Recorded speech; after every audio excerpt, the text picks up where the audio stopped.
یہ جب ان کو جب پتہ چلتا گیا کہ پبلک ان کے ساتھ نہیں ہے تو ان کو ایک خوف آنا شروع ہو گیا کہ کسی طرح الیکشن نہ ہو پاکستان میں، اور انہوں نے الیکشن سے بھاگنے کی پوری کوشش کی اور کرتے گئے، ہر چیز کریں بل الیکشن نہ ہو۔ پہلے لیٹسٹ سے شروع کرتا ہوں، لیکن میں بتاؤں گا کہ انہوں نے ظلم کتنے کیے، کیا کیا وہ میں اس کے اوپر جو آج ہماری ہیومن رائٹس کی رپورٹ آئی ہے، جو انہوں نے ہماری وائلیشنز کی، اس کے اوپر وائٹ پیپر جو ہم نے دیا، اس کے اوپر میں بعد میں آتا ہوں۔ میں صرف آج آپ کو بتاؤں کہ اس جھوٹ کو، اس غلط کام کو کور کرنے کے لیے یہ ملک کتنی بڑی قیمت ادا کر رہا ہے۔ آج ہنگامی شہباز شریف ایک میٹنگ کرتا ہے کیبنٹ کی، اور اس کے بعد جب لوگ تراویحاں میں مصروف ہوتے ہیں تو ایک فیصلہ آتا ہے جلدی سے پارلیمنٹ سے، اور پارلیمنٹ کیا ہے جس کے اندر اپوزیشن لیڈر نون لیگ کا ٹکٹ لینا چاہتا ہے، اس کو اپوزیشن لیڈر بنائے ہوئے ایک لوٹے کو، وہ بیٹھ کے جلدی سے فیصلہ کر لیتے ہیں کہ جی چیف جسٹس کے اوپر سو موٹو ایکشن کے اوپر جو بھی انہوں نے فیصلہ کیا۔ دیکھیں، میں تو سب سے پہلے کہتا ہوں کہ پاکستان میں جوڈیشل ریفارمز کی ضرورت ہے، اور جو ہم اب پاکستان دیکھنا چاہتے ہیں، جو انشاءاللہ جو اس دلدل میں سے ہم نکلیں گے تو اس میں گورننس ریفارمز بھی ہوں گے اور جوڈیشل ریفارمز بھی ہوں گے، کیونکہ ہمیں جب تک کانٹریکٹ انفورسمنٹ اور جب تک ہم اس ملک کے اندر جلدی سے اپنے جسٹس ڈیلیڈ نہ ہو، انصاف کے جتنی جلدی ہم اس ملک میں انصاف دے سکیں لوگوں کو، ہمارا ملک اتنی تیزی سے خوشحالی کی طرف جائے گا۔ وہ تو ہم سب متفق ہیں، لیکن میں ان کی نیت کے اوپر شک کر رہا ہوں، اور مجھے ہمیشہ شک رہا ہے، کیونکہ یہ لوگ کبھی بھی عدلیہ کو آزاد اور مضبوط نہیں دیکھنا چاہتے تھے۔ جس شہباز شریف نے آج یہ جلدی میں فیصلہ کیا، اور یہ صرف اور صرف عدلیہ کے اوپر، سپریم کورٹ کے اوپر پریشر ڈالنے کے لیے کیا ہے، اور وہ کیوں کیا ہے کہ الیکشن نہیں چاہتے، تو ساری چیزیں وہیں سے شروع ہو رہی ہیں کہ یہ سارے ڈرے ہوئے الیکشن سے، اس سے بھاگنے کے لیے پریشر پڑ رہا ہے سپریم کورٹ کے اوپر کہ الیکشن کسی طرح نہ کروائیں۔ تو میں کیوں ان کی نیت کے اوپر شک کرتا ہوں؟ یہ وہ لوگ تھے، یہ شریف خاندان، انہوں نے سب سے پہلے 1990 کے اندر جب پلاٹس کے اوپر ان کو بلایا گیا، نواز شریف نے بڑے زیادہ پلاٹس دے دیے تھے، رشوت دی تھی لوگوں کو، پتہ نہیں پیسے اربوں روپے کے بنائے تھے، میں 1990 کی بات کر رہا ہوں۔ تو ایک جج نے لاہور ہائی کورٹ نے ان کے اوپر نوٹس لے لیا، تو تب بھی دوسرے ججز کو ساتھ ملا کے رشوت دے کے اس جج کو انہوں نے زیرو کر دیا تھا، اور ان کو جج وہ پسند تھے، اور ان کے ٹیلی فون کانورسیشن ہے کہ جج صاحب جناب بے نظیر کو 3 سال نہ سزا ہو بلکہ 5 سال ہو۔ یہ وہ ہیں جو کہ ان کی ٹیلی فون کے اوپر ججز ان کے اوپر لائن پہ ہوتے تھے۔ یہ وہ لوگ ہیں جنہوں نے سپریم کورٹ کے چیف جسٹس کے اوپر حملہ کیا، ایک سجاد علی شاہ جیسا ایک ایماندار دیانتدار وہاں سے وہ جان بچا کے بھاگے، اور اس کے بعد رفیق تارڑ جس کو انہوں نے صدر بنایا تھا، اس نے وہ بریف کیسز لے کے گئے اور انہوں نے کوئٹہ بینچ کو خریدا۔ یہ سجاد علی شاہ نے اپنی کتاب میں لکھا، اور انہوں نے ریوولٹ کروائی، تقسیم کیا، اور اس طرح ایک سٹنگ چیف جسٹس کو ہٹایا۔ اب ان کی یہ تاریخ ہے، اور یہ جج وہ چاہتے ہیں جو کہ ایسے امپائر جو ان کے ساتھ ہوتے ہیں، ان کو کبھی نیوٹرل امپائر کا کانسیپٹ نہیں آیا، کیونکہ یہ انہوں نے غلط کام کرنے ہوتے ہیں۔ جو بھی غلط کام کرتا ہے وہ ایک آزاد اور مضبوط اور کریڈیبل عدالت کو کبھی نہیں آنے دے گا، اور انہوں نے اسی طرح ہمیشہ سارے اداروں کے اوپر اپنے لوگ بٹھائے، ان سے غلط کام کروائے۔ آتے ساتھ ہی شہباز شریف نے کیا کیا، اس نے اپنا ایف آئی اے کا ہیڈ اپنا بنایا، اس نے اس کی 16 ارب روپے کے کیسز تھے، 4 اس کے اندر گواہ تھے جو کہ 2 مہینے کے اندر سارے ہارٹ اٹیک سے مر گئے۔ جو ڈاکٹر رضوان ایف آئی اے کا تھا جس نے انویسٹیگیشن کی، اس کو ہارٹ اٹیک ہوا، وہ بھی مر گیا، تو وہ سارا ختم کروایا۔ 8 ارب روپے کے ان کے منی لانڈرنگ کے کیسز تھے نیب کے اندر، اس کے اندر بھی آتے ساتھ ہی پہلے اپنا آدمی رکھوایا،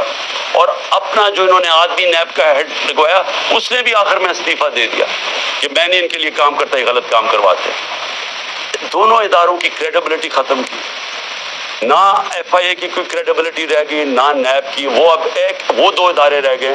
جن کا صرف اور صرف کام پولیٹیکل وکٹمائزیشن، مخالفین کے خلاف کیسے کیسز کا، اور ان کے ساروں کے کیسز جو 30 سال سے اس ملک کو لوٹ رہے تھے، ان کے کیسز ختم ہو گئے۔ تو انہوں نے جو آج یہ جو ایک عدالت کو پریشرائز، سپریم کورٹ کو پریشرائز کرنے کے لیے چیف جسٹس کو کیا، ساری قوم آج، جبکہ وہ ہم سب چاہتے ہیں کہ عدالتوں کے اندر ریفارمز ہوں، لیکن ان کی نیت کے اوپر آج ساری قوم سمجھ گئی ہے کہ ان کا صرف مقصد ہے الیکشن سے۔ انہوں نے فیصلہ کیا کہ ہم نے الیکشن نہیں کروانے، تو پھر انہوں نے رہنا کیسے تھا اقتدار میں؟ اس وقت جنرل باجوہ نے ان کے ساتھ مل کے جو پاکستان میں ہیومن رائٹس وائلیشن کی، میں آپ کو چیلنج کرتا ہوں کہ ہیومن رائٹس کی رپورٹ ہے 97 سے 99 تک اس نے خود کو 900 لوگوں کو قتل کروایا۔ عابد باکسر نے ٹی وی کے اوپر آگے کہا کہ میں اس کے حکم پہ لوگوں کو قتل کرتا تھا۔ یہ وہ آدمی ہے جو بڑی معصوم سی شکل بنا لیتا ہے۔ اور دوسرا، اس کا تو سب کو پتہ ہے، یہ انٹیریئر منسٹر کو سارے، کسی میں فیصلہ آباد میں جا کے پوچھیں ان کی بیک گراؤنڈ، ان کو اوپر بٹھا لیا، پیچھے سے پوری بیکنگ تھی ان کو، جو اپنے آپ کو لوگ نیوٹرل کہتے ہیں، اور انہوں نے اس وقت ہر قسم کا ظلم کرنا شروع کر دیا۔ اور جو انہوں نے آدمی رکھا کاؤنٹر ٹیررزم کا، اب ان کو سمجھ ہی نہیں ہے سویلین سے کیسے ڈیل کرتے ہیں، ان کی ٹریننگ ہی نہیں ہے۔ وہ جا کے اوپر رپورٹ دیتے ہیں، سر فکر نہ کریں سر، میں ابھی تھوڑے اور ڈنڈے لگاؤں گا، یہ ٹھیک ہو جائیں گے، تھوڑا اور مجھے ظلم کرنے دے تو میں لائن مین کو لگا لوں گا۔ جس طرح کوئی یہ انسان ہی نہیں تھے۔ ہمارے سوشل میڈیا کے لڑکوں کو اٹھایا جا رہا ہے، ہر روز کوئی سوشل میڈیا جو دیکھتا ہے تحریک انصاف کا سوشل میڈیا اس کو اٹھا لیتے ہیں، گھروں میں جاتے ہیں، اغوا کرتے ہیں، کوئی وارنٹ نہیں ہوتا، پکڑتے ہیں ان کو، نامعلوم افراد آتے ہیں پلین کپڑوں میں اٹھا کے لے جاتے ہیں۔ یہ کون سے، کس دنیا کی جمہوریت میں ایسے ہوتا ہے؟ فرانس کے اندر اٹیک کر رہی ہے پولیس کو۔ مجھے فرانس میں بتائیں کہ ایک آدمی کو پولیس نے رات کو جا کے گھروں سے اٹھایا، اگر وہ نہیں ملتے ان کے باپ کو اٹھا لیتے ہیں۔ ان کو کیوں یہاں زمان پاک کے باہر بیٹھتے ہیں؟ کیونکہ ان کو کوئی کانفیڈنس نہیں ہے، ان کو ہمارے اس ملک کے انصاف کے نظام پہ کانفیڈنس ختم ہو چکا ہے۔ وہ دیکھ رہے ہیں کہ لوگوں کو کبھی کسی کو اٹھا لیتے ہیں، کبھی کسی کو۔ اب انہوں نے کہا جناب میرے اوپر 2 پرچے کاٹ دیے کہ میں وہاں جب جوڈیشل کمپلیکس میں گیا، انہوں نے کہا جناب بڑے لوگوں کے ساتھ آ گیا، وہ دروازہ ٹوٹ گیا۔ جھوٹ۔ پہلے تو میں یہ کہنا چاہتا ہوں کہ میرے ساتھ تو کوئی بھی لوگ نہیں تھے، کیونکہ انہوں نے ناکے لگا کے سارے لوگوں کو پیچھے رکھ دیا، اتنی پولیس اور رینجرز تھے اس دن۔ تو جب پاس پہنچا وہاں تو لوگ ویسے، جب سب کو پتا تھا کہ میں وہاں جا رہا ہوں تو لوگ آنا شروع ہو گئے۔ انہوں نے ان کو اشتعال دلوایا، ٹیئر گیس، ہمارے پاس ایویڈنس ہے ساری، ٹیئر گیسنگ شیلنگ کی، قریب جا کے پولیس پتھر مار رہی ہے لوگوں کو۔ اس کے باوجود 40 منٹ میں باہر کھڑا ہو جاتا ہوں، اس کے باہر کھڑا ہو جاتا ہوں جوڈیشل کمپلیکس، اور وہاں اشتعال دیا جاتا ہے لوگوں کو۔ جو پولیس نے حرکتیں کی اور پیچھے نامعلوم افراد سے جو کروا رہے تھے، ان سے پوری کوشش تھی کہ کسی نہ کسی طرح ٹریپ کر کے عمران خان کو وہاں مرواؤ، لیکن میرے اوپر دہشت گردی کے پرچے کاٹ گئے۔ اب میں کل جاتا ہوں اسلام آباد میں، پھر عدالت میں، ہائی کورٹ جاتا ہوں۔ ہائی کورٹ جدھر میں آگے ہائی کورٹ میں جاتا ہوں خود، کیونکہ وہاں ہم کسی کو نہیں لے کے جاتے۔ جو لوگ میرے ساتھ تھوڑے بہت آئے تھے وہ وہاں کھڑے ہو جاتے ہیں۔ اب آپ وہاں صحافی کھڑے تھے، ایک الجزیرہ کا صحافی تھا، اس کی رپورٹ دیکھ، ہمارے ایسے لوگ کھڑے ہوئے ہیں، ایک دم نامعلوم افراد شلوار قمیض کے اندر ڈنڈے پکڑے ہوئے تحریک انصاف کے کلرز کے ساتھ، تاکہ لگے تحریک انصاف کے لوگ ہیں، اور وہ ان لوگوں کو ڈنڈے مار کے اور پکڑ کے ہمارے لوگوں کو پکڑ کے لے جاتے۔ اب مجھے بتائیں کیا غلط کام کیا تھا؟ کوئی کچھ بھی نہیں، آرام سے کھڑے ہیں۔ اور پھر سے میری بات نہیں مانتے، الجزیرہ رپورٹر کی پوری سٹیٹمنٹ ہے، اس نے اپنی آنکھوں سے دیکھا کیا کیا انہوں نے، اور صرف پکڑتے نہیں ہیں، جب میری گاڑی گزری ہوتی ہے تو جو اس گاڑی کو مار کے ڈنڈوں سے شیشہ توڑ دیتے۔ آپ بتائیں ہم نے کیا غلط کیا تھا؟ میں پھر سے کہتا ہوں کہ جو لوگ الیکشن چاہتے ہیں وہ انتشار نہیں چاہتے، جو الیکشن نہیں چاہتے یہ لوگ جو یہ نامعلوم افراد اور یہ جو ان کے ساتھ ہو گئے، یہ کوئی الیکشن نہیں چاہتا، اس لیے انتشار چاہتے ہیں، اور انہوں نے ہمارے لوگوں کو پکڑ کے جیلوں میں ڈال دیا۔ یہاں زمان پاک میں وہ نامعلوم افراد آتے ہیں، کوئی یہاں سے جا رہا ہے کوئی چیزیں لینے کے لیے،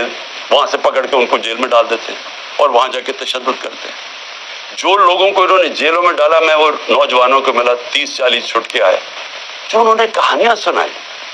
کہ پکڑ پکڑ کے ان کو مارنا، ایک ایک کو پکڑ کے مارنا، پتہ نہیں ان سے کیا انفارمیشن لے رہے تھے۔ وہ جو میرا خنسامہ پکڑ کے لے گئے ابھی تک، وہ بیچارہ سفیر، وہ یعنی غریب آدمی، یعنی وہ ایک اپنے بیوی بچے پالنے کے لیے وہ بیچارہ کمائی کرنے والا آدمی، اس کو دیکھنے والا ہے، وہ کمزور سا آدمی، اس کو پہلے یہاں مارا، اس کو وہاں لے گئے اور اسے پوچھ کہہ رہے ہیں عمران خان کھانا کیا کھاتا ہے، عمران خان کھانا کیا کھاتا ہے۔ وہ جب اس کو پکڑ کے لے کے گئے شہباز گل کو، اس سے پوچھے جی بتائیں عمران خان کھانا کیا کھاتا ہے، اور میرے 2 نوکروں کو انہوں نے پے رول پہ رکھ لیا تھا، جب میں پرائم منسٹر تھا ایجنسیز نے ان کو پے رول پہ رکھ لیا تھا۔ تو یہ جو کھانا کیا کھاتا ہے، کیا کسی کو شک نہیں پڑے گا کہ آپ کو کیا انٹرسٹ ہے اسے کھانے سے؟ زہر دینے کا پروگرام ہے، کیونکہ یہ جو شہباز شریف کے 4 لوگوں کو ہارٹ اٹیک ہوا جو گواہ تھے، اور ڈاکٹر رضوان کو، تو ساروں کو ہارٹ اٹیک ہوئی، کیسے ہوا ہے؟ تو یہ کھانا کیا کھاتے ہیں، وہ سفیر کو رکھا ہوا ہے، جی کھانا کیا کھاتا ہے عمران خان۔ میں جو اس پہ جو آخر میں بات کرنا چاہتا ہوں وہ یہ کہ دیکھیں 1000 روپے ڈسٹریبیوٹ کیا، کبھی آپ نے اس طرح کا سین دیکھا تھا؟ کس طرح ہم نے ان کی عزت نفس اس کو بچایا؟ ہم نے خواتین کو بلایا سکولز کے اندر، پرامن طریقے سے وہ بیٹھی، وہاں بیٹھ کے ان کو باقاعدہ ان کے بینک اکاؤنٹس کھول کے ان کو چیکس دیے تاکہ ان کو ذلیل نہ ہو،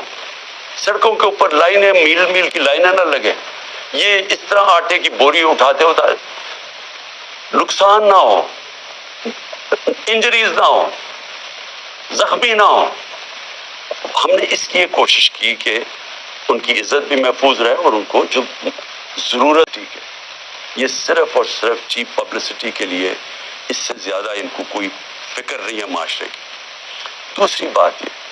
کہ کیا ہم اندازہ لگا رہے ہیں کہ جس طرح کی 11 مہینے میں تباہی مچی ہے اس ملک کے اندر، یعنی جس طرح کی مہنگائی آئی ہے اس ملک میں، پاکستان کی تاریخ میں کبھی ایسی مہنگائی نہیں آئی، اور پھر ساتھ ساتھ بے روزگاری بڑھتی جا رہی ہے، انڈسٹری بند ہوتی جا رہی ہے، جو آگے حالات ہیں وہ مزید اور بگڑتے جا رہے ہیں۔ آگے IMF کا سمجھوتا ہونے نہیں لگا، وہ ہونے اس لیے لگا کہ اگر ان کی کنڈیشنز مانتے ہیں تو ان کو پتا ہے کہ آگے مہنگائی اتنی زیادہ ہے، یہ عوام برداشت نہیں کرے گی، کنڈیشن نہیں مانتے، ملک ڈیفالٹ کی طرف جا رہا ہے، دونوں طرف پھنس گئے ہیں جا کے۔ اور کیا سب کو یہ سمجھ آ رہی ہے کہ ان کے پاس کوئی جواب نہیں ہے اس کا، ان کے پاس کوئی حل ہی نہیں ہے، کوئی روڈ میپ ہی نہیں ہے،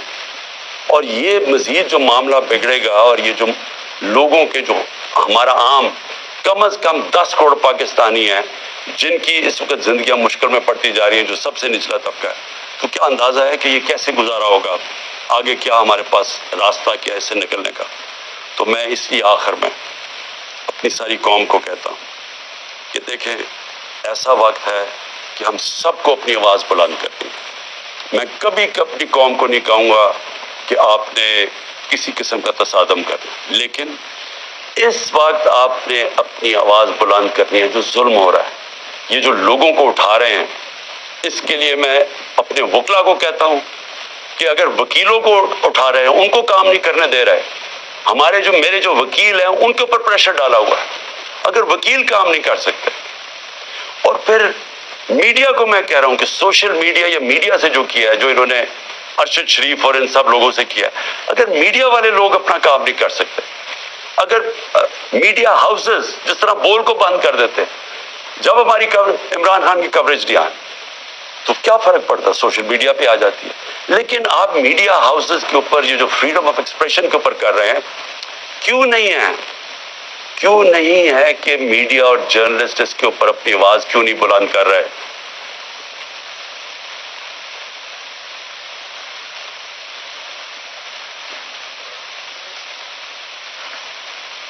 اور کیوں نہیں کہ یہاں ٹاپ صحافی جو سمجھتے ہیں کہ اس ملک کی جمہوریت خطرے میں، کیونکہ اگر آزادی رائے ختم ہوگی جمہوریت گئی، تو وہ کیوں نہیں آواز بلند کر رہے؟ اور میں وکلا کو آخر میں کہتا ہوں کہ کل ایک بہت تکڑی سپریم کورٹ بار کے اندر لائرز کنونشن ہے، اس کے اندر وکلا کو کہہ رہا ہوں کہ پوری طرح اس پہ شرکت کریں، کیونکہ یہ جو اب جو تقسیم کرنے جا رہے ہیں سپریم کورٹ کو، اس کے لیے پاکستان کے وکلا کو اس وقت سٹینڈ لینا چاہیے، کیونکہ آپ کا کام رول آف لا ہے۔ رول آف لا کو امپلیمنٹ کرنا پاکستان کی لیگل کمیونٹی کا کام ہے۔ تو کبھی بھی ہمارا رول آف لا یا ہمارا جو انصاف کا نظام ہے، یہ کبھی بھی اتنا زیادہ خطرے میں نہیں جو آج ہے۔ تو میں سب وکلا کو بھی چاہتا ہوں کہ آپ متحد ہوں، اور یہ جو اگر بیرسٹر حسان سے کر سکتے ہیں، کسی سے بھی کر سکتے ہیں، اور اگر سوشل میڈیا کے لڑکوں کو اس طرح اٹھا رہے ہیں وارنٹ کے بغیر، نامعلوم لوگ آتے ہیں اٹھا کے لے جاتے ہیں، تو کدھر گئی پاکستان کی وکلا جرنلسٹ کمیونٹی؟ اور ہیومن رائٹس کو کیوں نہیں ہم جو ہیومن رائٹس کی آج تک آواز بلند کرتے ہیں، کیوں نہیں ان کو یہ نظر آ رہا؟ اور جب تک کہ ہم اس سب ظلم کے خلاف اپنی آواز بلند نہیں کریں گے، بڑھتے جائیں گے۔ اور میں آخر میں پھر اپنے نیوٹرلز کو کہنا چاہتا ہوں کہ ابھی بھی کورس کریکشن کرنے کا ضرورت ہے، ابھی بھی راستہ درست کر لیں، کیونکہ یہ جو راستہ آپ نے پکڑا ہوا ہے نا کہ خوف پھیلانے کا اور ڈرانے کا، دھمکانے کا، یہ بیک فائر کر رہا ہے۔ اس سے کوئی نہیں ڈر رہا، بلکہ لوگوں کے اندر نفرتیں بڑھ رہی ہیں، اور یہ حل نہیں ہے۔ حل صرف ایک ہی ہے، صاف اور شفاف الیکشن۔ شکریہ۔